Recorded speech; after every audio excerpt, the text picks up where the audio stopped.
High সুপ্রিয় বন্ধুরা, আজ আমরা কথা বলবো গুগল সেটিং নিয়ে। গুগল সেটিংসের একটি গুরুত্বপূর্ণ অংশ নিয়ে, অর্থাৎ আপনার ফোন নাম্বার গুগল শেয়ার করছে কিনা কিভাবে জানবেন, বা শেয়ার হচ্ছে কিনা কিভাবে জানবেন, সেটা ওপেন আছে কিনা সেটা আমাদের জানতে হবে। তো আসুন দেখা যাক। তো আমরা আমাদের সেটিং এ অপশনে যাব, সেখানে আমরা ট্যাপ করব। ট্যাপ করার পর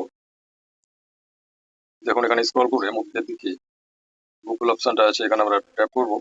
ট্যাপ করার পর উপরের রাইট কর্নার দেখুন অল সার্ভিস আমরা ট্যাপ করব। ট্যাপ করার পর নিচের দিকে স্ক্রল করে দেখবে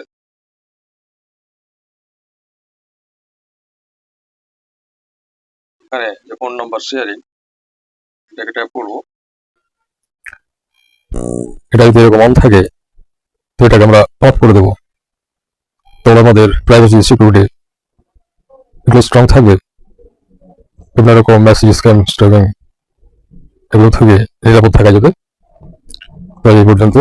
এই সেটিংগুলো ঠিক রাখলে আপনাদের সিকিউরিটি আরো স্ট্রং হবে, প্রাইভেসি ফ্রেন্ডলি হবে, সেফ থাকবে। তো সামনে আরো ভিডিও পেতে আপনারা চ্যানেলটিকে সাবস্ক্রাইব ফলো করুন, লাইক দিন। আমার লং ভিডিও দেখতে চাইলে আপনারা দেখতে পারেন আমার ইউটিউব চ্যানেল টেক মাস্টারিতে। তো আজকের মতো